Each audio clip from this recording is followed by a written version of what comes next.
हो जाएगा एनडीए का फाइनल। क्या चल रहा है राकेश जी, कैसे कब तक ये महागठबंधन सरकार के पेच फंसे हुए हैं? बीजेपी तो बहुत बड़ी पार्टी मानी जाती है कि ये सारी चीजें, सारी हेडलाइन छपी हुई हैं, सारी हेडलाइन फंसी हुई हैं कि सब देखिए हिमांशु जी, कोई फंसा हुआ नहीं है। आज जो है सब तय हो जाएगा और एनडीए नहीं कोई फंसा अनाउंसमेंट में नहीं, महागठबंधन में फंसा हुआ है, महागठबंधन फंसा हुआ है। आखिर अनाउंस क्यों नहीं किया सरकार उनकी? देखिए अब जो है इस पूरे जो एनडीए के लिए सीटों को लेकर अमित शाह खुद तय कर रहे हैं। अमित शाह ने सबको तय कर दिया है, आज आपको दिखाई देगा। नहीं, मगर जीतन राम मांझी तो नहीं मान रहे। जीतन राम मांझी तो नहीं मान रहे। चिराग पासवान जो अखबार के बाद जाके माने, जीतन राम मांझी देखिए सारी हेडलाइन है कि अभी तक अभी सीट का फॉर्मूला एनडीए ने तय कर लिया है। आपको तो पहले अनाउंस करना चाहिए था। आनंद देखिए, मैं आपसे सहमत नहीं हूँ, महागठबंधन में फंसा हुआ है और तेजस्वी महागठबंधन दिल्ली आ रहे हैं, दोनों दिल्ली आ रहे हैं, आप दोनों लोग औपचारिकता बची है बस। इस पे एक रिपोर्ट तैयार हुई है, ठीक है, एक रिपोर्ट देख लेते हैं राकेश जी, पर आपसे भी चर्चा कर लेंगे इस मुद्दे पे। आखिरकार हो क्या रहा है? बीजेपी जैसी पार्टी, अमित शाह जैसे रणनीतिकार जिनको चाणक्य माना जाता है, पीके जैसी नई पार्टी, उसने अपने प्रत्याशी घोषित कर दिए हैं, लेकिन बीजेपी के साथ क्या दिक्कत आ रही है? अभी तक अपने सहयोगियों की नहीं मना पाई है। ठीक है, इस पे रिपोर्ट तैयार की है, आपकी देख लेंगे। नहीं, पहले ठीक है, अरे पीसीआर पहले एक रिपोर्ट दिखाइए इस पे, फिर उस पर चर्चा करते हैं। ठीक है, करते हैं।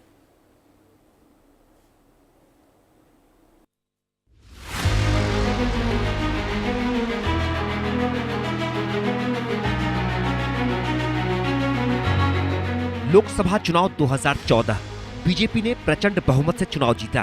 बीजेपी को तब 282 सीटें मिली और बीजेपी की अगुवाई वाले गठबंधन एनडीए ने 336 सीटें जीती।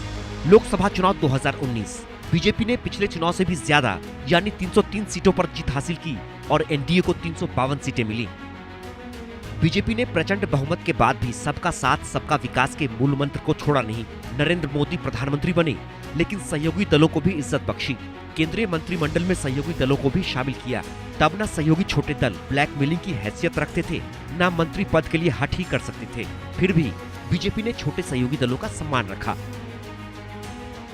ये सही है कि आम चुनाव और विधानसभा चुनाव में बड़ा अंतर होता है। मुद्दे राज्य स्तरीय होते हैं, छोटे दल ज्यादा सक्रिय रहते हैं। याद कीजिए, विधानसभा चुनाव के इतिहास में एक ऐसा भी दौर रहा है जब बड़े दलों को बहुमत मिलता था और छोटे दल सरकार बनाने या बिगाड़ने की हैसियत नहीं रखते थे। लेकिन अब राजनीति में छोटे दलों की भूमिका बढ़ गई है। छोटे दल सरकार बनाने या बनती सरकार को गिराने का मादा रखने लगे हैं। खासकर बिहार में छोटे दल सरकार बनाने में निर्णायक भूमिका निभाने लगे हैं। सीधे सीधे कहिए तो किंग मेकर की भूमिका। जाति आधारित इन छोटे दलों या क्षेत्रीय दलों की गठबंधन में भूमिका नकारी नहीं जा सकती। बड़े दलों के छोटे दलों को नकारने का मतलब है बदलती राजनीति में मिलती सत्ता से हाथ धो बैठना। लिहाजा छोटे दलों को खुश रखने के लिए बड़े दलों को सियासी कुर्बानी भी देनी पड़ती है। अपनी हैसियत को आंकते हुए छोटे दलों की चाहत भी बड़ी हो जाती है। बिहार में पिछले विधानसभा चुनाव को याद कीजिए। तब चिराग पासवान की पार्टी एलजेपी ने एनडीए से अलग होकर चुनाव लड़ा और जेडीयू के खिलाफ अपने अधिक उम्मीदवार उतार दिए। नतीजा, एलजेपी को फायदा तो नहीं हुआ, अव्वल उसे एक सीट से ही संतोष करना पड़ा, लेकिन जेडीयू को काफी नुकसान उठाना पड़ा। जेडीयू की सीटें 71 से घटकर 43 हो गईं, यानी करीब 2 दर्जन सीटों का नुकसान। और तो और एनडीए और महागठबंधन के बीच भी महज 12,000 वोटों के अंतर से सत्ता का फैसला हुआ था। आपको 2020 विधानसभा चुनाव में बीजेपी के सहयोगी दलों का आंकड़ा बताते हैं। जेडीयू ने 115 सीटों पर चुनाव लड़ा, 43 पे जीत मिली, 5 पर जमानत जब्त हुई और 15.39 वोट प्रतिशत रहा। एलजेपी ने 135 सीटों पर चुनाव लड़ा, 1 सीट पर जीत मिली, 110 सीटों पर जमानत जब्त हो गई, वोट प्रतिशत रहा 5.66। आरजेडी 144 सीटों पर चुनाव लड़ी, 75 सीटों पर जीत मिली, 1 सीट पर जमानत जब्त हुई, वोट प्रतिशत 23.11 रहा। आरएलएसपी, जो अब आरएलएम है, 99 सीटों पर लड़ी, 1 भी सीट जीत नहीं पाई, 94 सीटों पर जमानत जब्त हो गई, वोट प्रतिशत रहा 1.77। इसके अलावा जीतन राम मांझी की हिंदुस्तानी अवाम मोर्चा समेत कई ऐसे छोटे दल भी चुनावी मैदान में थे जिन्हें राज्य स्तरीय पार्टी का दर्जा नहीं मिला है, लेकिन उन्होंने भी ठीक ठाक प्रदर्शन किया। अपनी सियासी ताकत और जमीनी पैठ को देखते हुए इस चुनाव में भी छोटे दलों के तेवर तीखे हैं। चिराग पासवान की पार्टी एलजेपी रामविलास, उपेंद्र कुशवाहा की पार्टी राष्ट्रीय लोक मोर्चा, जीतन राम मांझी की पार्टी हिंदुस्तानी अवाम मोर्चा सेक्युलर, ये वो छोटे दल हैं जो एनडीए का हिस्सा हैं। एनडीए में सीटों के बंटवारे पर सहमति नहीं बनने के पीछे इन छोटे दलों के बड़े चेहरे हैं चिराग पासवान, जीतन राम मांझी और उपेंद्र कुशवाहा। इन्होंने जितनी सीटें मांगी हैं उससे कम पर ये राजी नहीं हो रहे हैं। चिराग पासवान को मनाने के लिए चौथी बार बीजेपी नेता और केंद्रीय मंत्री नित्यानंद राय उनके घर पहुंचे, लेकिन चिराग अभी भी मुंह फुलाए हुए हैं। उन्हें 30 सीट से कम मंजूर नहीं है। जानता हूं कि आप सब सिर्फ घोषणा का इंतजार कर रहे हैं, वो भी जल्द हो जाएगी, पर इतना मैं जरूर कहूंगा कि बातचीत बहुत अच्छे से, बहुत बढ़िया से, आदरणीय नित्यानंद जी ने कहा सकारात्मक, बहुत ही सकारात्मक रूप से बातचीत हुई है, हो रही है और अभी अंतिम दौर में अब ये बातचीत पहुंच चुकी है। मुझे लगता है जिस घोषणा का इंतजार आप सब कर रहे हैं कि कौन कहाँ कितनी, हम लोग हर एक माइन्यूट जितने भी डिटेलिंग्स है हर चीज को हम लोग पहले ही डिस्कस कर लेना चाहते हैं। चर्चा है कि जीतन राम मांझी भी 15 सीटों की मांग कर रहे हैं। वो तो साफ साफ कह चुके हैं कि उन्हें राज्य स्तरीय पार्टी के दर्जे के लिए इतनी सीटें हर हाल में चाहिए, क्योंकि कम से कम 7-8 विधायक जीतने पर ही उनकी पार्टी को राज्य स्तरीय दर्जा मिल सकेगा।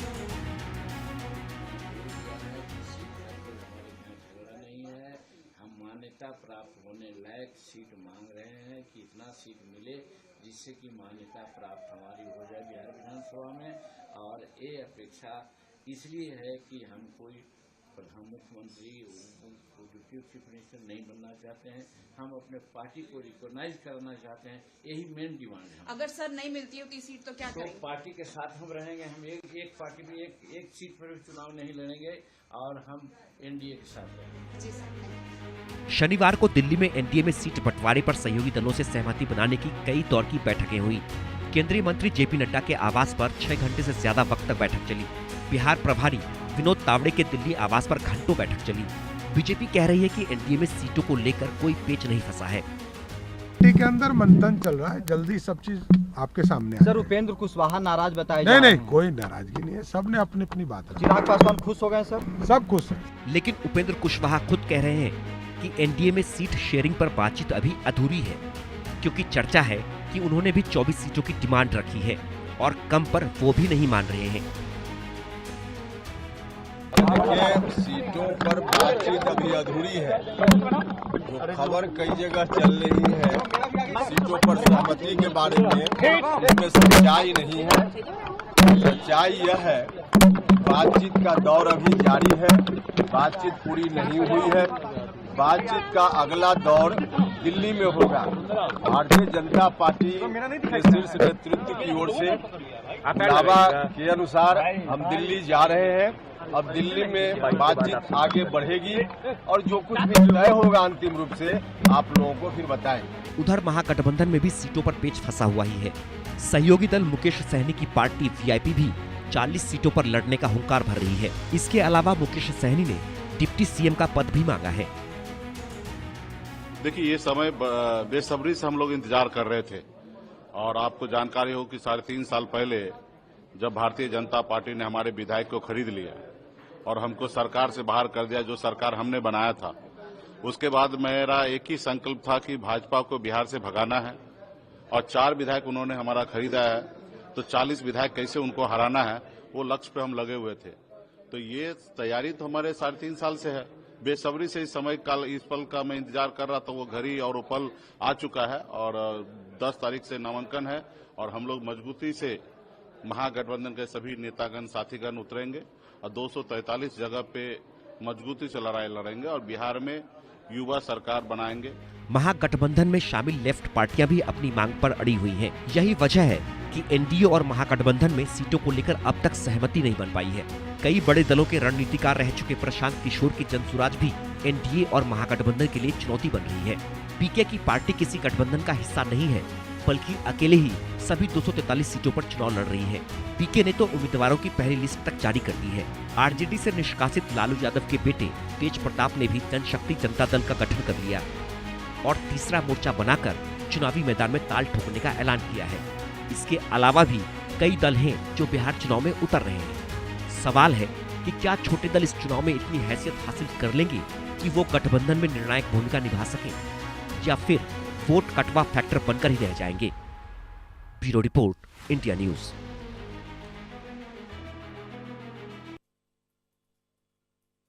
राकेश जी, कुछ भी कह लीजिए आप, मानना पड़ेगा जैन जी का जमाना चल रहा है, सरकार बदल देते हैं वो। बीजेपी जैसी पार्टी, इतना बड़ा तामझाम, इतना बड़ा संयत, पूरी चीजें, अभी तक टिकट फाइनल नहीं है। देखिए टिकट पूरी तौर पर एनडीए अरे की सर, जहां आप तक छोड़िए एनडीए ना, फाइनल है। संडे गार्डन में देखिए, आज समाज में साफ तौर पर यह लिखा हुआ है कि एनडीए ने अपनी सीटों को लेकर अपनी मुहर लगा दी है। कुछ सीटों को लेकर जो है उसमें केवल सीटिंग को लेकर जो चिराग पासवान की ओर से कहा जा रहा है, क्या लग रहा है? हम नहीं देखिए पहले बात सुनिए, नहीं हम पार्टी की ओर से जो बातें कही गई है, इनको चाय पिलाओ जरा। नहीं चाय तो पियेंगे, चाय पियेंगे, लेकिन आपको बता दें कि आज समाज ने जो सटीक रिपोर्टिंग की है और उसमें साफ तौर पे कहा गया है कि आज जो है ना हो जाएगा, क्योंकि केंद्रीय गृह मंत्री अमित शाह जो है पूरी तौर पर इन्होंने कमान संभाली है। देखा आपने कि 7 घंटे से ज्यादा बैठक चली और सभी सीटों को लेकर मैं आपको यहाँ पे रोकूंगा। तय हो गया है। अगर अमित शाह जी ने बैठक की, 2-4 सीटों को लेकर जो अगर अमित शाह जी ने बैठक की, जैसा कि एनडीए के नेताओं दिल्ली पहुंच रहे हैं, एनडीए के नेताओं, वो तो आपके भी एनडीए के सारे नेता दिल्ली आ गए, एनडीए कोर ग्रुप की मीटिंग के लिए दिल्ली आ गए। चिराग पासवान अपनी पार्टी का पार्लियामेंट्री पार्टी बोर्ड की मीटिंग अपने घर पे करते हैं, 5 बार उनके घर पे बीजेपी की नेतृत्व जाती है। मैं आप क्लियर कर दूं, शपथ लेते पड़ेंगे। 4 बार नित्यानंद राय क्या करने गए थे वहां पे? 4 बार गए थे, नहीं अटेंडेंस लगाने गए थे, ये लगाने गए थे कि एक बावजूद एक बार चिराग पासवान को पता था कि वो आ रहे थे, वो निकल जो चिराग नहीं तय हो गया है। 2-4 पीके जो है किसका वोट काटेंगे आपको पता चल जाएगा। आपको किसका वोट काटेंगे? महागठबंधन जो है, अब महागठबंधन के लिए नहीं चाय तो पियेंगे। अपना जो चाय की राकेश जी आखिर जो भी बात कह रहे हैं, जाइए दिखाइए जरा वहां पे बिहार में क्या मिजाज चल रहा है, राघवेंद्र कहां पर है? बहुत शानदार चल रहा है। एलईडी पे डालिए जरा, इनको दिखाइए जरा क्या चल रहा है। बात सबसे बड़ी बात यह है राकेश जी, हम लोग यहाँ चर्चा कर रहे हैं, सारे सर्वे पता क्यों फेल हो जाते हैं? थोड़ा सा धैर्य से, कभी भी किसी चीज के सुनने, पेशेंस जो है बहुत अच्छी चीज होती है। देखिए हमारे रिपोर्टर ग्राउंड जीरो पे है, राघवेंद्र पटना में है और पटना से ये सीधे तौर पर रिपोर्ट बताएंगे कि आखिर पटना में चल क्या रहा है। राघवेंद्र बताइए क्या चल रहा है इस समय पटना में? यहाँ तो चर्चा चली रही है, हॉट हो रखा है, और ये क्या कैसे क्या चीजें चल रही हैं अभी, क्या किस तरीके की चीजें हैं और वहां पे कैसे क्या स्थिति बनी हुई है, अभी क्या है, सीट फाइनल क्यों नहीं हो पा रही, जनता क्या सोच रही है इस वजह ने? चाय वालों से पूछ लो जरा, हमारे चाय वाले से भी पूछेंगे, हमारे एडिटर्स भी चर्चा करेंगे, लेकिन चाय से पूछो उनको क्या लग रहा है, बीजेपी की सीटें क्यों फंसी हुई हैं, अभी तक डिक्लेयर क्यों नहीं हुआ? राघवेंद्र, तुम तो लगातार पिछले 300 दिन से चुनाव कवर कर रहे हो, अभी क्या स्थिति है? देखिए जैसे खौलती हुई चाय अब यहाँ छान ली गई है, ठीक वैसे ही नेताओं को भी इंतजार है कि सीट बंटवारा जल्द हो जाए, लेकिन पेच फंसा हुआ है और चाय की चुस्की कुछ लोग ले रहे हैं। इन्हीं लोगों से समझ लेते हैं कि आखिर क्या दिक्कतें आ रही हैं। एक तरफ महागठबंधन है, एक तरफ एनडीए, और तमाम महारथी दोनों दलों में हैं, लेकिन अभी भी नॉमिनेशन के 2 दिन निकल चुके हैं, फिर भी इंतजार है लोगों को कि सीट शेयरिंग पर बात बनेगी। क्या भाई साहब, सीट शेयरिंग पर ही बात क्यों नहीं बन रही? हो जाएगा, आज क्लियर हो जाएगा। क्लियर हो जाएगा। 5 दल का है तो थोड़ा समस्या होता है, 5 पांडवा हैं, मतलब राघवेंद्र बोलो समस्या चल रही है ना, इसका मतलब समस्या है ना, फंसा हुआ मामला। बता दिया जाएगा कितना कितना पर लड़ेगा एनडीए। बिल्कुल समस्या तो चल रही है। देखिए भाई साहब का भी मानना है कि जहां 5 अच्छा ये चाय बना रहे हैं वहां पे, दिक्कत आएगी, लेकिन चाय बना रहे हैं जो राघवेंद्र, जो राजनीतिक पार्टी के लोग चाय बना रहे हैं, अपनी चर्चा कर रहे हैं लगातार, नित्यानंद राय चाय पीने के चिराग किया, लेकिन एक भी बार चाय के समय पे 2 बार तो चिराग चाय के समय पे मौजूद ही नहीं थे। तो मतलब इतना कोऑर्डिनेशन मिसिंग चल रहा है कि उनको ये पता ही नहीं कि चिराग घर पे हैं और उसके घर जा रहे हैं। तो इन चाय वालों से पूछो, इनको तो पता होगा ना। बिहार के लोग बताते हैं बहुत जैन जी से भी आगे निकले हुए, इनको हमेशा पता रहता है कि मूड क्या है। तो चाय जो बना रहे हैं इनसे पूछो भाई क्या लग रहा है, क्या स्थिति है, और लोगों से बात करिए जरा।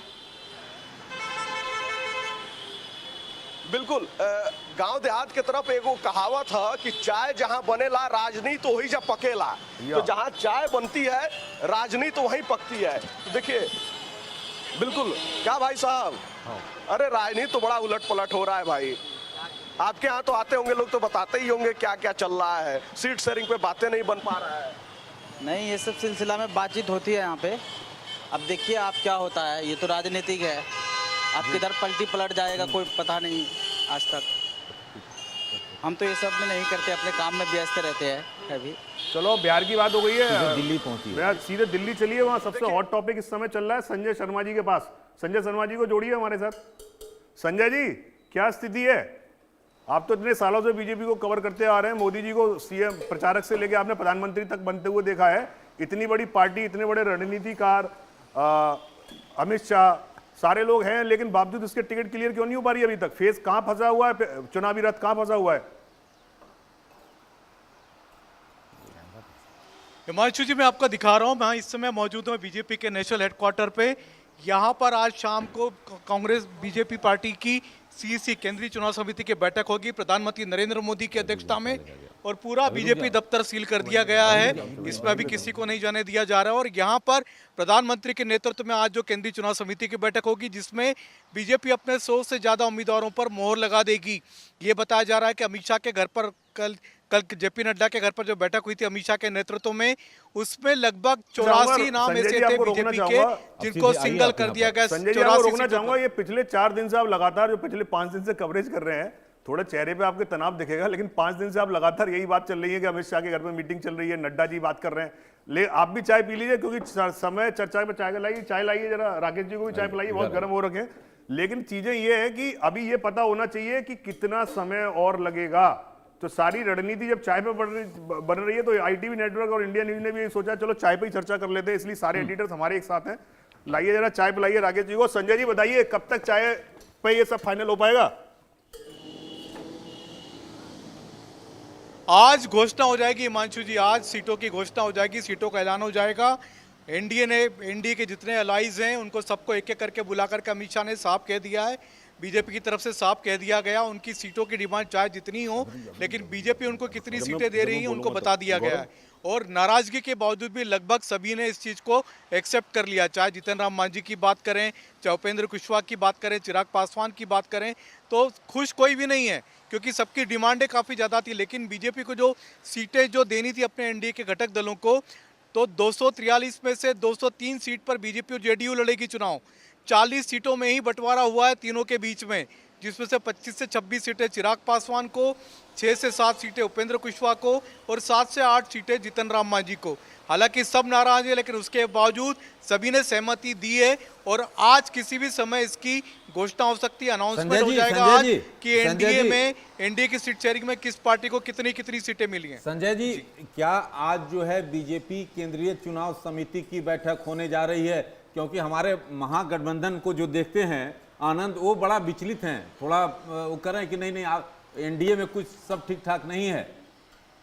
क्या आज केंद्रीय चुनाव समिति की बैठक होने जा रही है बीजेपी में? आज शाम को 5:30 बजे केंद्रीय चुनाव समिति की बैठक है। पूरा सील कर दिया गया है। बीजेपी का नेशनल हेडक्वार्टर एसपीजी ने अपने अंडर में ले लिया है। प्रधानमंत्री नरेंद्र मोदी 6:10 पर बीजेपी के मुख्यालय पहुंचेंगे। मतलब संजय जी, बीजेपी में कोई काम बिना मोदी जी के नहीं होता। जब तक मोदी जी जब तक आते नहीं, जब तक ये पार्टी अपने लेवल पे भी सीट शेयरिंग का फॉर्मूला तय नहीं कर पाती है। मतलब कुल मिला के ये है कि चुनाव भी मोदी जी जिताते हैं, सीट का बंटवारा भी मोदी जी करते हैं, सहयोगी दलों को मोदी जी मनाते हैं। देखिए आप हिमांशु जी, आप बात को आप दूसरी तरफ मत ले जाइए। देखिए हिमांशु जी, बीजेपी एक ऑर्गेनाइजेशन बेस्ड पार्टी है, संगठन बेस्ड पार्टी है। बीजेपी एक संगठन बेस्ड पार्टी है। यहाँ पर हर चीज जो होती है वो प्रोसीजर के आधार पर होती है। तो जब भी उम्मीदवारों का चयन करना होता है, जब तक उस पर केंद्रीय चुनाव समिति की मोहर नहीं लगती, तब तक उम्मीदवारों की घोषणा नहीं होती है। और केंद्रीय चुनाव राकेश जी को चाय पिलाइए, क्योंकि गर्मी बहुत ज्यादा है। सीधे चलिए पटना, जो सारा गर्मी जो है इस समय पटना में है, और इस समय पटना चलने की जरूरत है। शैलेंद्र जी के पास चलिए, पटना में क्या स्थिति है एक बार देखते हैं। शैलेंद्र जी गोपालगंज में है। गोपालगंज में है। अरे लालू का गृह जिला है। बहुत शानदार काम किया। लालू जी का गृह जिला, लालू जी के गृह जिला है। अच्छा, तो आप सीधे हम वहां जुड़ेंगे। हाँ, चाय पिलाइए जरा सब।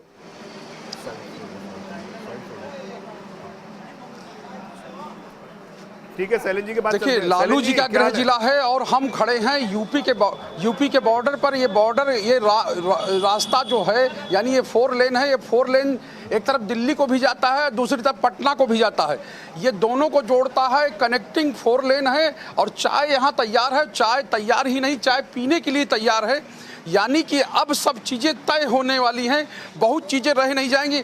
आखिर इतना लेट क्यों हो जा रहा है? चाहे एनडीए हो, चाहे महागठबंधन हो, लालू जी का ये क्षेत्र है और फैसला हो ही नहीं पा रहा।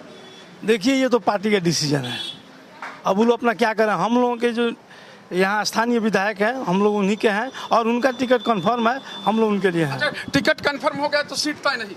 सीट तो उनका तय है, जीत उनका तय है। नहीं, वो तो स्थानीय की बात हो गई, लेकिन चर्चा ये है कि अभी तक तो मोहर लगवे नहीं कि जेडीयू कितना लड़ेगा, बीजेपी कितना लड़ेगा। देखिए, हम लोगों को उससे लेना देना नहीं, हम लोग को अपने विधायक जी से मतलब है। अच्छा, सिर्फ विधायक जी से? आपको सिर्फ विधायक? जी, बिल्कुल, पप्पू पाणे से।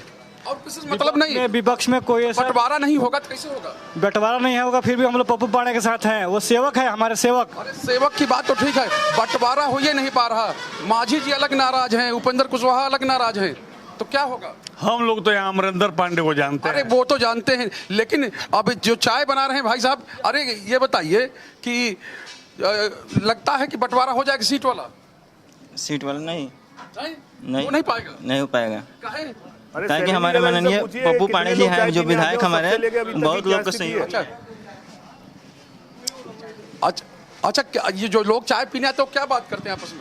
चाय पीते तो यही बोलते हैं अमरेंद्र पाणे, अमरेंद्र पाणे। तो यहाँ एक दूसरा जो है ही नहीं? नहीं, दूसरा कोई नहीं है, सिर्फ अमरेंद्र पाणे। अच्छा, ये बताइए, युवा हैं आप, बताइए कि आप जिस तरह से देख रहे हैं कि चाहे कांग्रेस हो, आरजेडी हो, सब फैसला करिए नहीं पा रहे। यहाँ किसी से मतलब नहीं है हम लोग को, यहाँ सिर्फ एक ही आदमी है, अमरेंद्र कुमार पांडे। नहीं, तो ये क्यों? जब फैसले नहीं हो पाएंगे तो कोई हो? व्यक्ति विशेष से हम लोग को मतलब है। व्यक्ति विशेष से इन लोगों को मतलब है। यहाँ पे जो लोग हैं या कुछ अल्पसंख्यक लोग भी हैं, उनसे भी पूछ लेते हैं। ये बताइए, आपको लगता है कि ये चाय जिस तरह सब रेडी हो गई है, अब कुछ फैसला हो पाएगा? फैसला यह है कि अमरेंद्र कुमार पांडे जी, नहीं, वो तो सब लोगों ने सुन लिया। और अब फैसला जो टिकट बंटवारा ऊपर से सीट शेयरिंग हो ही नहीं पा रही। शेयरिंग हो जाएगा, उन लोग आपस का मैटर है, वो लोग कर लेंगे। लेकिन हम फिर भी कहना चाह रहे हैं कि बिहार में नीतीश कुमार थे और इसके बाद भी रहेंगे, और हमारे विधानसभा में किसको वोट देना है आपको? नीतीश कुमार, जेडीयू को।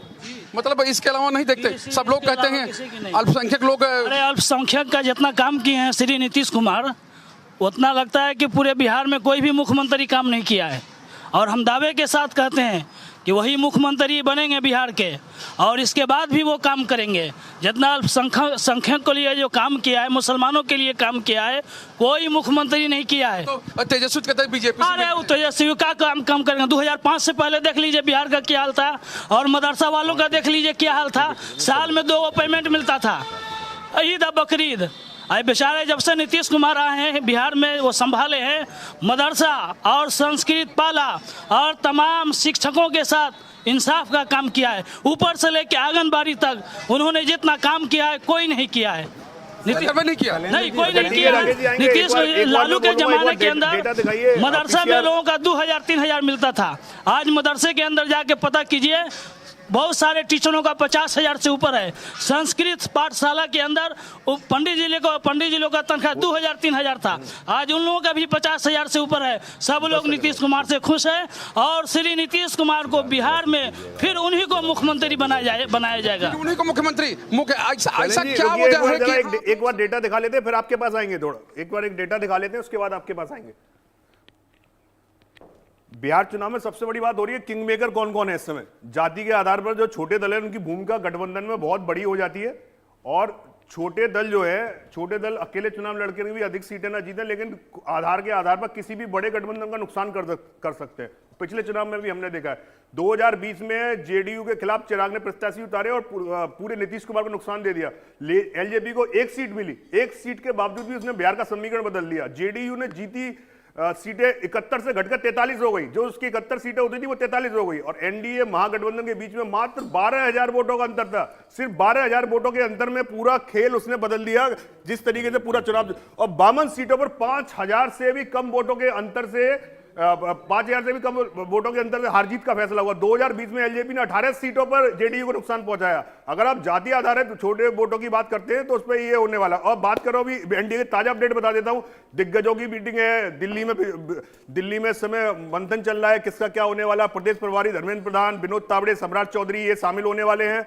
दिलीप जायसवाल, ऋतुराज सिन्हा और मंगल पांडे भी मौजूद रहेंगे। तो आज शाम लगभग लगता है तस्वीर साफ हो जाएगी। जेडीयू के नेता ललन सिंह और संजय झा भी पहुंच रहे हैं।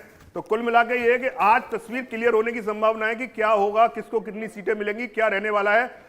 और ब्रह्मपुर सीट छोड़ने को बीजेपी राजी नहीं है। उसी ब्रह्मपुर सीट पे बड़ा इंटरेस्टिंग मामला फंसा हुआ है, क्योंकि ब्रह्मपुर सीट बीजेपी छोड़ना नहीं चाहती। शेखपुरा बाजपुरी सीट पर भी उपेंद्र कुशवाहा ने बड़ा दावा किया हुआ है और उपेंद्र कुशवाहा को यह नाराज नहीं कर सकते। 7 सीटों से कम पर जीतन राम मांझी मानने को तैयार नहीं है। जब जीतन राम मांझी मानेंगे नहीं, कुशवाहा मानेंगे नहीं, तो बीजेपी कैसे सीट शेयरिंग करेगी, इसका बड़ा सवाल है। दिल्ली में बीजेपी ने उम्मीदवारों पर मंथन तो किया है, लेकिन ये सहयोगी दल जो छोटे दल है ना, ये पूरी तरीके से बीजेपी के समीकरण को बिगाड़ने की उसमें है। तो एनडीए के लिए सबसे बड़ी चुनौती है कि मांझी को कैसे सेट करेंगे, उपेंद्र कुशवाहा को कैसे सेट करेंगे। हालांकि उपेंद्र कुशवाहा वोटों के लिए बीजेपी ने सम्राट चौधरी को लेकर आया है, सीट शेयरिंग का फॉर्मूला भी तय किया है। मौजूदा जो तस्वीरें वो बता देना, कुछ सीटों को जिनको लेकर पेच फंसा हुआ है, उसको लेकर हम लगातार चर्चा कर रहे हैं। लालू यादव ने कांग्रेस के शीर्ष लीडर से बात की, ये महागठबंधन की तस्वीर बता रहे हैं। अब तक आपको बताया एनडीए में क्या चल रहा है, लेकिन अब बात हो रही है महागठबंधन की सीट। अभी ये बता दें कि 135 सीटों पर आरजेडी लड़ना चाह रही है, लेकिन कांग्रेस को 55, बीआईपी को 18 और जो भाकपा माले है उसको 20 सीटें चाहिए। सीपीआई को 6, सीपीएम को 4, जेएमएम को 2, आरएलजेपी को 2 सीटें। आईपी गुप्ता को 1 सीट देने की तैयारी चल रही है। आईपी गुप्ता का भी छोटी जगह है, लेकिन वोटों का असर बहुत तगड़ा है। कुछ सीटों पर कैंडिडेट एडजस्टमेंट करने की भी कोशिश की जा रही है, लेकिन एडजस्टमेंट हो पाएगा नहीं हो पाएगा। लेकिन अभी भी 12 सीटों पर फेस बता हुआ राकेश जी। आपको लग रहा है दोनों तरफ ही आनंद, आपके यहां भी कोई स्थिति क्लियर नहीं है। शुक्रवार को भी मीटिंग सीट शेयरिंग का फॉर्मूला तय हुआ है। शुक्रवार हो गया, शनिवार हो गया और आज इतवार हो रहा है। सुबह रविवार की सुबह भी हम लोग बैठे हुए, लेकिन क्लियर नहीं हो रहा है। कुल मिला के ये है कि महागठबंधन हो, एनडीए हो, कोई भी पार्टी हो, सब में आपकी टॉप लीडरशिप को पार्टिसिपेट करना पड़ रहा है। आखिर ऐसी वजह क्या है कि मोदी जी आ रहे हैं तब सीट फाइनल हो रही है। ये तो रात को भी अप्रूवल होकर सीट सुबह फाइनल हो सकती थी। देखिए इसलिए महत्वपूर्ण है ये चुनाव, क्योंकि आपको ये समझना होगा, क्योंकि ये जिस तरह से कांटे की टक्कर है, कांटे की टक्कर इसलिए मैं कह रहा हूं क्योंकि ग्राउंड जीरो पर हमने हिमांशु जी देखा, वहां पर ITV नेटवर्क ने जो देखा, हम लोगों ने वहां पर इंडिया न्यूज सबसे बड़ा मंच हम लोगों ने पटना में किया, आपने देखा वहां पर क्या तस्वीरें हैं। आप लगातार इस तरह से इनपुट। नित्यानंद राय जी से बात हो रही थी, मैं देख रहा था उस समय। नित्यानंद राय जी ने बोला था कि फॉर्मूला तय कर लेंगे, फिर वो चिराग के घर भी गए। अच्छा, एक ये जानना चाह रहा हूं, अगर मुझे आपके घर पे आना है तो मुझे पता होगा राकेश जी घर पे हैं या नहीं। आखिरकार ऐसा क्या मिसकम्युनिकेशन है? ऐसा तो नहीं है चिराग को पता चल गया था नित्यानंद राय आने वाले हैं तो वो घर छोड़ के चले गए? देखिए चिराग जो है, चिराग आप जानते हैं कि ये हार्ड बार्गेनर के रूप में जाने जाते हैं। चिराग आपने देखा कि पिछली बार किस तरह से जेडीयू का खेल बिगाड़ा था।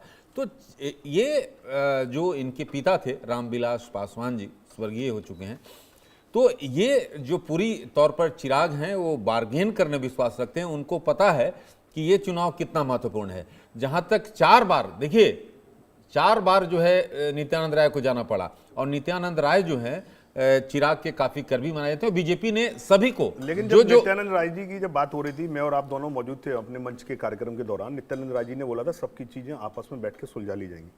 लेकिन आपको नहीं लगता एक बीजेपी जैसी राष्ट्रीय पार्टी और इस तरीके के अभी सीटों का बंटवारा फंसा हुआ है, आखिर कैसे चुनाव में जाएंगे? नहीं देखिए 2 दिन निकल चुके हैं सर नॉमिनेशन के। देखिए कम से कम 3 या 4 जो है चिराग पासवान ऐसे सीट को उन्होंने डिमांड कर दिया है, मांग कर दी है, जिसमें से 2 जेडीयू के सीटिंग है, सेटिंग एमएलए है, एक बीजेपी के सेटिंग एमएलए गोविंदगंज सीट, ये इंपॉर्टेंट है। अभी जब हमारे सहयोगी राघवेंद्र पटना में मौजूद थे जिस चाय दुकान पे, उसके जो चाय दुकान का नाम था वो यारी दोस्ती टी स्टॉल था। हाँ, तो यारी दोस्ती राजनीति में नहीं चलती ये बात।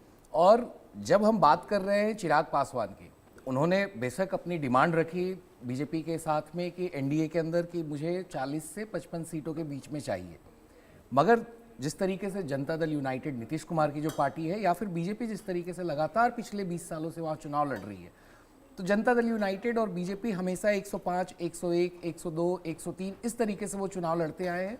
और बाकी के 40 नहीं, तो आपके महागठबंधन में सब कुछ ठीक ठाक चल रहा है अभी तक, क्यों नहीं हो पाया? अभी देखिए जीतन राम मांझी से भी आपके कल नड्डा जी ने मुलाकात की, मगर अभी वो भी नाराज है। उनकी भी डिमांड है कि हमें 12 सीट कम से कम चाहिए, तब हम चुनाव लड़ेंगे। चिराग कहते हैं हमें कम से कम 30 सीट चाहिए, बीजेपी कह रही है हम 23 से 25 सीट से ज्यादा नहीं हो गया, लेकिन अभी भी तय नहीं हुआ है। महागठबंधन में और महागठबंधन की अगर बात करें, खासतौर पर पटना लेके चलिए राघवेंद्र के पास, वहां क्या स्थिति चल रही है? तो वहां पर भी महागठबंधन में भी अभी चर्चा चल रही है। कांग्रेस को 52 सीटें अवेलेबल कराई गई थी, मगर उन्होंने कहा 52 आ गए, क्योंकि ये जो फॉर्मूला तय हुआ था, क्योंकि इस बार अलायंस में पार्टनर्स ज्यादा आ गए हैं, क्योंकि इस बार वीआईपी पार्टी आ गई है मुकेश सहनी की, तो उनको भी सीटें। ठीक है, दिल्ली की स्टोरियों की राजनीति तो उतर के ग्राउंड पे चलते हैं। ग्राउंड पे राघवेंद्र मौजूद है। राघवेंद्र, क्या स्थिति है? डालो जरा इनको वॉल पे, बात करते हैं जरा इनसे, क्या स्थिति है राघवेंद्र की? बिल्कुल, देखिए तो यहाँ पर ये लोग मौजूद हैं जो असली हकीकत जानते हैं जमीन की। क्या भाई साहब, अरे क्या चुनाव आते ही ये सीट शेयरिंग का पेच फंसा हुआ, क्या हो? अरे पूछो जरा भोजपुरी में क्या कह रहे हैं, भोजपुरी में क्या चल रहा है मामला बिहार में? अरे बात करिए जरा इनसे। सर किसको सरकार बनेगा ना? तो ये अच्छा ये बताइए कि ये लोग नेता लोग बड़ा सीटों में पेच फंसा रहा है, तो क्या किया जाएगा? क्या भाई साहब, अरे बिहार चुनाव है, इतना बड़ा पर्व है आप लोगों के लिए, ये लोग तो सीटें में फंसा हुआ है। क्या लग रहा है इस बार बिहार किसके हाथ में जाएगा? किसके हाथ में जाएगा कोई बता सकता है, अपना अपना भाग। असली बात यही है राकेश जी, असली बात यही है कि किसके हाथ में बिहार जाएगा इसका कोई भी फैसला अभी नहीं है। जनता इसीलिए बता रही है वहां पे लगते रहेगा, समझ रहे हैं आप? इसीलिए देखिए पेंच जो है फंसा हुआ है। सभी जो दोनों गठबंधन, इतनी महत्वपूर्ण ये चुनाव है क्योंकि आप 20 साल से नीतीश कुमार लगातार जो है सत्ता में रहे हैं, चाहे महागठबंधन के साथ सरकार बना गए हों या एनडीए के साथ। तो आज देखिए सबसे महत्वपूर्ण जो हमारा आज चर्चा का विषय है, मगर देखिए 2015 में समीकरण तो बिगाड़ दिया था बीजेपी का महागठबंधन ने। जब नीतीश कुमार आए थे महागठबंधन में, लालू जी उनको साथ में लेकर आए थे, कांग्रेस साथ लेकर आई थी, और फिर हमने देखा था बीजेपी की हालत वहां पे क्या हो गई थी। महज 50-55 सीटों पर आकर सिमट गई थी बीजेपी। तो हाल है मगर फिर जिस तरह महागठबंधन में अगर हम बात करें, लगातार 2015 से 2 चुनाव की अगर हम बात करें, जहां 2010 में 22 सीटों पर आरजेडी जाकर सिमट गई थी, मगर 2010 में 15 में और 2019 दिलचस्प आगे आपको पेश करना लगातार आरजेडी का परफॉर्मेंस आप देखिए किस तरीके से ऊपर रही है। जिस तरीके से चीजें चल रही हैं, आज हमारा जो मुद्दा हमने चुना है, आज हमने मुद्दा क्या चुना है? हमने मुद्दा चुना है कि छोटे दल किस तरीके से चुनाव को प्रभावित कर रहे हैं। अगर आपको आप दोनों लोग जो है पिछले 20 से 25 सालों से बिहार के चुनाव की राजनीति को अच्छे से कवर कर रहे हैं, और राकेश जी आपको पुराना अनुभव है इस चीज के बारे में, और आपकी सिंपैथी में समझ सकता हूं जिस तरीके से आपकी सिंपैथी जिन दलों के साथ में है, क्योंकि पिछले काफी समय से आपने उन दलों के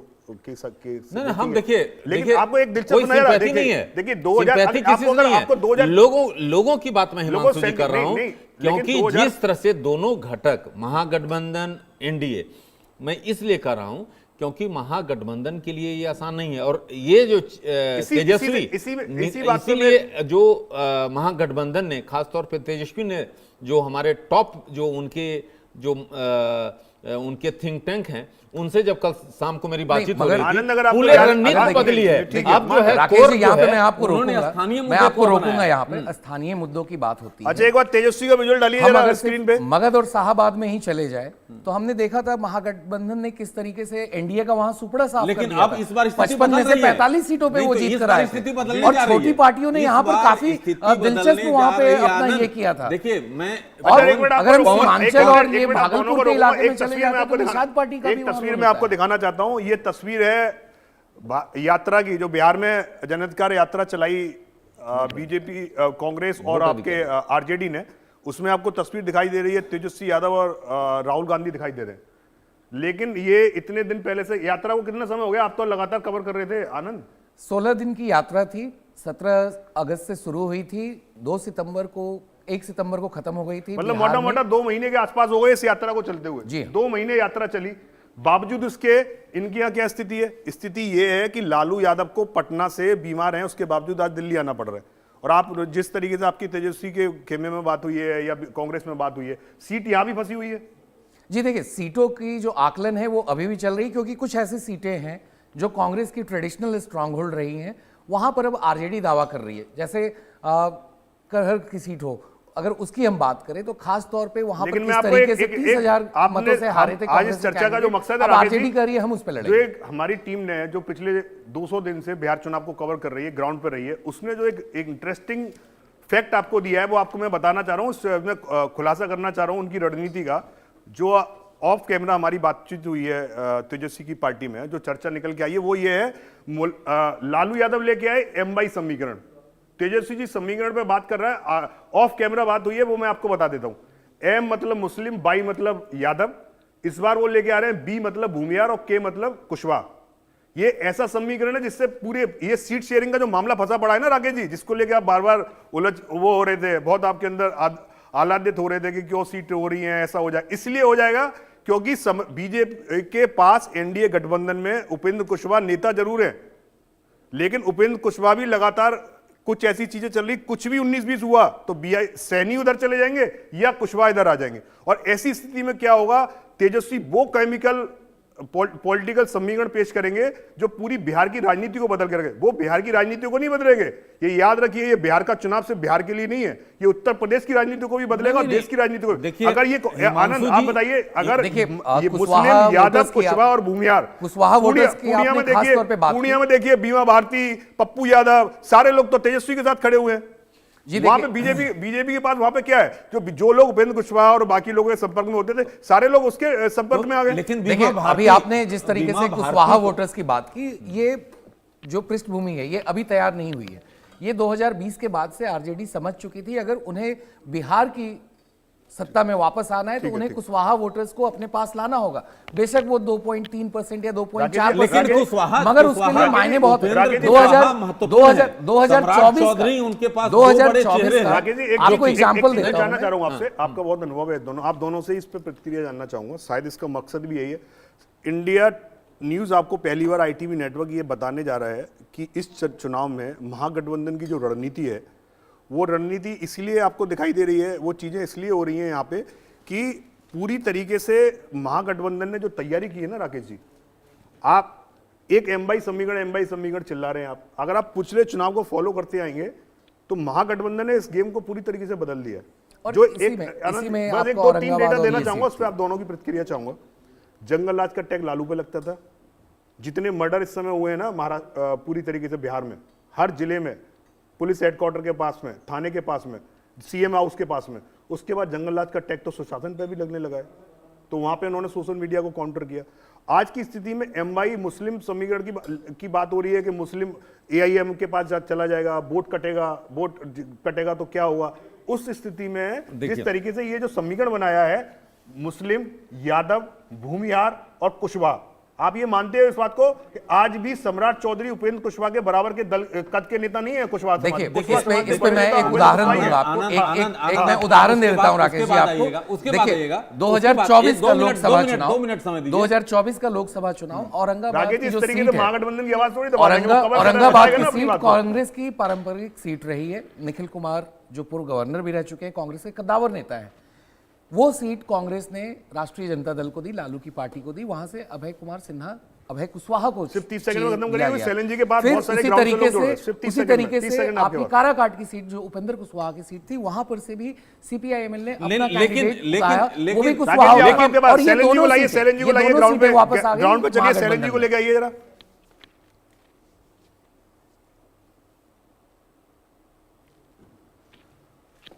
सैलन जी क्या स्थिति है इस समय, बताइए जरा, क्या चल रहा है अभी?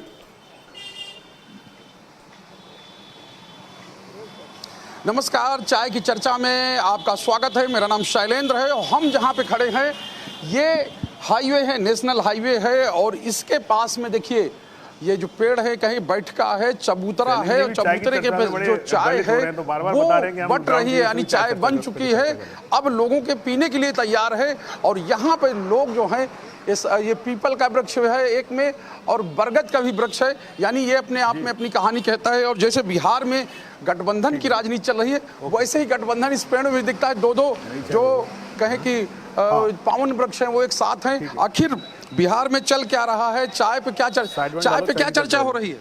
चाय पे ये चर्चा रही है किसकी सरकार बनेगी। किसकी बनेगी सरकार? श्री नीतीश कुमार जी की। क्यों? इसलिए कि उन्होंने बिहार में काम किया है। काम किया है नीतीश कुमार ने बिहार में काम किया? हाँ, काम किया है। क्या काम किया? एगो दारू बंद करके काम खराब किए, नहीं तो सारा काम अच्छे किए हैं। तो ये दारूबंदी इसलिए कह रहे हैं कि आप उसके पास रह रहे हैं, सीमा क्षेत्र के पास। वो अच्छे के लिए किए थे, लेकिन लोग गलत उसका फायदा उठा रहा है। गलत फायदा उठा लिया दारूबंदी से? जी सर, दारूबंदी गलत फायदा उठा लिया। दारू जो पैसा जा रहा है हमारा विदेश में, पैसा हमारा यहाँ नहीं रहता है। तो खोल देना चाहिए जी। सर हम इसका समर्थन करते हैं। खोलने का नहीं, खोलने का समर्थन नहीं कर रहे हैं। नीतीश कुमार जो बंद किए हैं बहुत अच्छा किए हैं। अच्छा किए नीतीश कुमार, गड़बड़ कर दिए। पहले हमारा बात अच्छे से सुनिए, हम 5 मिनट समय लेंगे। बताइए। हमारा 243 जो कंस्टिट्यूएंसी है बिहार में, तो उसमें गोपालगंज जो 102 क्षेत्र संख्या हमारा कुचाई कोट है, ठीक है। तो सब कोई ऐसा कंस्टिट्यूएंसी नहीं है उस जिसमें कोट लगा हो, लेकिन एक कंस्टिट्यूएंसी में कुचाई में कोट लगा है, तो कोट तो निर्णायक काम करता है। यही निर्णय होगा। हाँ, तो यहाँ निर्णय जनता, लोकतंत्र में निर्णायक काम जनता किया है और करेगी। तो यहाँ लड़ाई की तो कोई सवाल ही नहीं, यहाँ 85-15 की बात है। हम तो यहाँ क्षेत्र में 85-15, अरे ऐसा तो भगवान श्री रामचंद्र की पर से विपक्ष में भी 5-10 रहा है, तो 15 और 85 की बात यहाँ रह गई है। लड़ाई तो यहाँ 85 की बात है नहीं, ऐसी कोई बात नहीं। नीतीश कुमार के रीजन में कोई ऐसी बात नहीं है। कोई बात नहीं। लड़ाई की बात, लड़ाई। सैलन जी को रोकिए जरा, बहुत एक ही दल की बातचीत हो रही है, लग रहा है कि एक ही पार्टी के समर्थक लगातार एक चाय की दुकान पर पहुंच गए, वही चर्चा कर रहे हैं। राकेश जी, चूंकि हमारा मकसद ये है कि दर्शकों को बिहार की जमीन से, पूरी ग्राउंड रिपोर्ट से ये पता चले कि अभी वहां चल क्या रहा है, क्योंकि दिल्ली में तो सबकी नजर है और हम लगातार, हमारी जो चाय पे चर्चा है और लगातार गरम गरम चाय आपको राकेश जी पीने को मिल भी रहे हैं, और लगातार आप चुस्की ले लेके जो जिस तरीके से यहाँ की चर्चा कर रहे हैं और वहां भी चर्चा कर रहे हैं, आनंद को भी इस चर्चा में मजा आता है। इसी बीच में चलो लेके चलते हैं, अब दोबारा पटना लेके चलते हैं। क्या चीज है इस समय? राघवेंद्र, आपको जो है 30 सेकंड में सबके रिएक्शन लेने और पूरा लिटमस टेस्ट कर देना अभी क्या चल रहा है। ऑनलाइन पोल है आपका इस समय कि क्या चीजें चल रही हैं, लोग कैसे देख रहे हैं चीजों को। जी बिल्कुल। तो देखिए, बिहार चुनाव की सरगर्मी तेज हो गई है और उसी तरीके से चाय भी खोल रही है। क्या भाई साहब, अब की बार केकर बिहार? तेजस्वी जी भव बिहार, लालू का बिहार, और दलितों, पिछड़ों और माइनॉरिटी का जो किसी दूसरे पे चाहिए, सब लगातार लग रहा है कि महागठबंधन के आपके पास उसकी सरकार जो बेरोजगारों को रोजगार देने की बात है, क्योंकि नीतीश कह रहे हैं कि अब की बार हम भी बैठेंगे कुर्सी पर। नीतीश खुद फिरा रहे हैं। बिहार में बाहर है, नीतीश कुमार फिरार है, मीडिया के सामने आ रहे हैं, पब्लिक प्लेटफॉर्म। राघवेंद्र, लग रहा है अब जो जेडीयू के लोगों के पास पहुंच रहे हो, मेरे राघवेंद्र को लीजिए जरा। नहीं आ रहे हैं? नहीं। क्या जी राघवेंद्र, लग रहा है आप एक ही पार्टी के लोगों के पास पहुंचे हो, ऐसा लग रहा है। चाचा नहीं बिल्कुल। देखिए, क्या लग रहा है अब की बार बिहार में किसका कमाल है? अभी तो यादव का कमाल है। सुराज कहीं दिख रहा है क्या? नहीं दिख रहा। अपने घर में उसको सुराख हो जाएगा।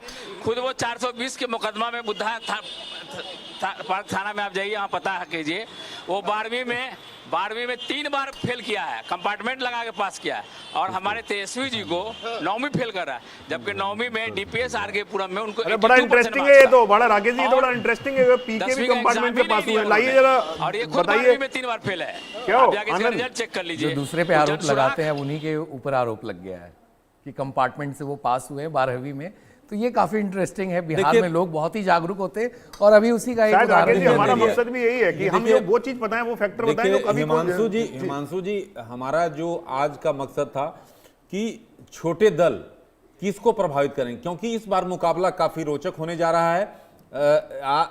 ये जो है आमने सामने की टक्कर नहीं होगी, यानी महागठबंधन एनडीए इस बार जो है जनसुराज पार्टी भी है जो कि 243 सीटों पर चुनाव लड़ रही है। AIMIM जो कि सीमांचल में इनका खासा प्रभाव है, ये भी महत्वपूर्ण भूमिका अदा करेंगे। जो लालू प्रसाद यादव का वोट बैंक है, एम समीकरण को तोड़ते हुए नजर आएंगे। कितना तोड़ेंगे जनसुराज पार्टी, किसमें सेंध लगाते हैं, ये देखने वाली महत्वपूर्ण बात होगी। प्लूरल पार्टी है, ये भी जो है 243 पर सीट ने ऐलान कर चुकी है। तो ये तमाम चीजें हैं जिसको देखना होगा कि ये मुकाबला काफी रोचक होने जा रहा है। आमने सामने की टक्कर नहीं होने जा रही हिमांशु जी, इसमें मुकाबला कई सीटों पर बस तथ्य रखूंगा आपके सामने कुछ। जी बताइए। जैसे ओवैसी जी की पार्टी AIMIM 2020 के चुनाव में उन्होंने 20 सीटों पे चुनाव लड़ा, ज्यादातर सीमांचल की। इस बीच बता रहे हैं कि आगे उनमें बड़ी ब्रेकिंग आ रही है, सीट जीती और बाकी 15 पे जो की जो चर्चा करते हैं इसमें लग रहा है बड़ी खबर भी आ रही है। पीसीआर डालिए जरा, ब्रेकिंग क्या खबर आई है इस समय की, ताजा खबर बताइए क्या चल रहा है। महागठबंधन में सीटों को लेकर पेच फंस गया है, जिसकी हम चर्चा कर रहे थे। आरजी ने कांग्रेस के सामने शर्त रख दी है, समझ रहे हैं आप, खेल हो गया है। सीट बंटवारे के साथ सीएम के चेहरे का ऐलान हो, मतलब तेजस्वी को सीएम का चेहरा प्रोजेक्ट करना पड़ेगा राहुल गांधी को। मतलब आप जिस पार्टी को, कांग्रेस के जितने भी बड़े नेता हैं उनका सीधा मानना है कि जब सीट शेयरिंग फाइनल हो जाएगी उसके बाद हम अपना चेहरा अनाउंस करेंगे। जब लालू जी ने शर्त रख दी और लालू जी से बड़ा लालू जी ने अगर नेगोशिएटर नहीं है, उन्हें भी पता है कि कांग्रेस जो है बिहार में महागठबंधन के साथ चुनाव लड़ रही है और वहां पे जो उनकी मेन प्रिंसिपल पार्टी है महागठबंधन की वो राष्ट्रीय जनता दल है, क्योंकि वो सबसे ज्यादा सीटों पर चुनाव लड़ी। पिछले चुनाव में 144 सीट पे उन्होंने चुनाव लड़ा था, इस बार भी 135 ज्यादा पेच है। नहीं, महागठबंधन में ज्यादा पेच नहीं है, दोनों इसलिए कहूंगा कि ज्यादा पेच गठबंधन में है, इसे हमें स्वीकार कर रहे हैं। आपने लालू यादव और राहुल गांधी के रिश्ते को भी देखा है, सोनिया गांधी और लालू के रिश्ते को भी देखा है, और वही रिश्ता एक बार जरा राकेश जी एक बार आनंद जी समझ लीजिए। कुल मिला के मुझे खुशी इस बात की हो रही है कि जिस पिच से राकेश जी ने शुरुआत की थी और वो आते आते मेरे पास मेरी जो बातों से सहमत हो गए। वैसे ऐसा कम देखने को मिला है कि जो एडिटर जो है एक दूसरे की बात से सहमत हो जाते हैं, लेकिन आज जो राकेश जी ने इस तथ्य को माना है कि मतलब बीजेपी भी उसी दौर से गुजर रही है जिस दौर से महागठबंधन गुजर रहा है। मतलब सीट का मामला, सीट का पेच फंसा हुआ है। पीके ने बाजी मार ली है, उसके प्रत्याशी मैदान में है, पीके खुद राधोपुर में मैदान में है। पीके जो है कोई असर जो जमीन स्तर पर दिखेगा। एक बार वो वाला ग्राफिक दोबारा दिखाइए, छोटे दलों वाला दोबारा दिखाइए जरा, पीसीआर डालिए जरा वॉल पे ग्राफिक। आपको बता देता हूं, लेफ्ट पार्टीज को राइट ऑफ कर दिया गया था, लेफ्ट पार्टीज को राइट ऑफ कर दिया गया था 2020 के, नहीं लेफ्ट पार्टी 2020 एक मिनट दोबारा एक बार डेटा दिखाइए जरा, 2020 के पहले उन्हें राइट ऑफ कर दिया था, मगर उन्होंने किस तरह से कम बैक की। 2020 में 63% उनकी स्ट्राइक रेट। अगर आप देखोगे ना छोटे दलों की जो भूमिका है, जिसकी आप पीके की बात करो, पीके चुनाव जीते ना जीते लेकिन अपने आधार वोटों के आधार पे जो है नुकसान बहुत पहुंचा देंगे। और ये 2020 में चिराग ने यही किया था, जेडीयू के खिलाफ प्रत्याशी उतार दिए थे, चाचा सामने मैदान में थे, नीतीश कुमार भी सामने मैदान में थे, लेकिन एलजेपी को एक सीट मिली, लेकिन जेडीयू की जो सीटें हैं वो 71 से घट के 43 हो गई। आप समझ रहे हो कितना दोनों के बीच में, एनडीए और महागठबंधन के बीच में हार जीत का मार्जिन सिर्फ 12,000 था। 11 सीटों पर जीत का जो मार्जिन था 1,000 वोटों से भी कम था। अगर 52 सीटों पर अभी भी पेच फंसा हुआ, अगर पीके ने इतना नुकसान अगर किसी भी पार्टी को पहुंचा दिया तो चुनाव की तस्वीर क्या होगी बताइए आप। देखिए पूरी तरीके से पीके ने लगातार आरोप लगाए हैं, महागठबंधन पे नहीं, ज्यादा आरोप एनडीए पे। मैं मानता हूं कि बिहार की राजनीति में जाति बड़ा फैक्टर होता है, लेकिन पीके के पास किसी जाति का आधार नहीं है। लेकिन जो उन्होंने जेएनजी वाला समीकरण तैयार किया है, जिस हिसाब से वो इलेक्शन कैंपेनिंग करते हैं, उनको स्ट्रेटेजिस्ट माना जाता है। पीके का विजुअल डालिए जरा, पीके जिस तरीके की राजनीति करते हैं यहाँ पे, और पीके जो राजनीति का मॉडल लेके आए, वोट कटवा साबित हो, नंबर आए नहीं आए, क्या चीजें क्या ना करें, लेकिन पीके की रैली में भी कोई तेजस्वी और राहुल गांधी से कम भीड़ नहीं है। और आज तक कभी ये प्रमाण साबित नहीं हुआ है कि उनकी भीड़ में पैसे देके लोगों को लाया गया है। और करप्शन बम में सम्राट चौधरी को जवाब देना पड़ रहा है, पूरी बीजेपी इसमें फंसी हुई है।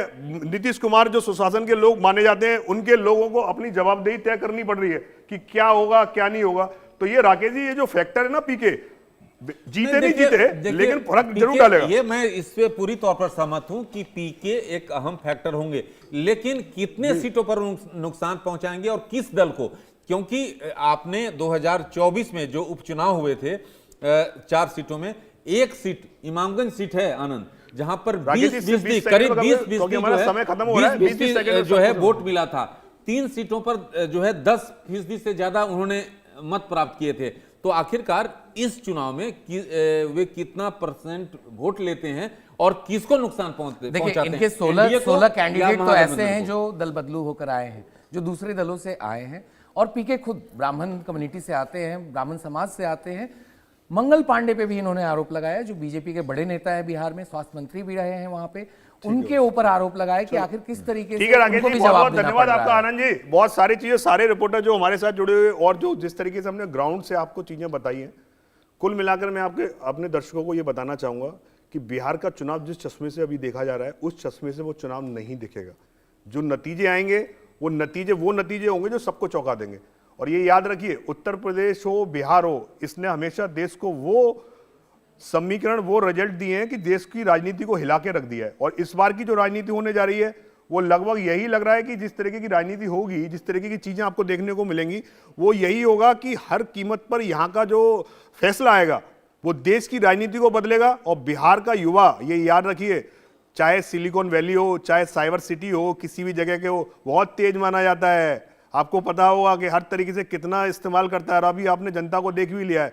तो कुल मिलाकर इस पर लगातार हमारी चर्चा जारी रहेगी। कल भी चाय पर चर्चा पर हम आपके सामने शामिल आएंगे, और एक दूसरे एडिटर्स का पैनल आपके साथ होगा, रिपोर्टर्स हमारे ग्राउंड पे होंगे, क्योंकि पिछले 200 दिन से हम लगातार अब इस पर कवरेज कर रहे हैं। ITV नेटवर्क के सारे जो अपने न्यूज सोर्सेज हैं उसके हवाले से आज हमने आपको 3 बड़ी खबरें आपको ब्रेक की कि इस बार तेजस्वी यादव M22 समीकरण से नहीं, M22B के समीकरण से आ रहे हैं। उसके अलावा महागठबंधन में फेस फंसा हुआ लालू यादव का बुद्धि दाव चालू हो गया है। लालू और मुलायम दोनों को माना जाता है ये बुद्धि दाव के बहुत एक्सपर्ट हैं। बस इसी खबरों पे बने रहेगा, और बिहार का सारा अपडेट आपको इंडिया न्यूज पर लगातार देखने को मिलेगा। और वक्त हो गया छोटे से ब्रेक का, लेते हैं एक छोटा सा ब्रेक और खबरें रहेंगी जारी। धन्यवाद।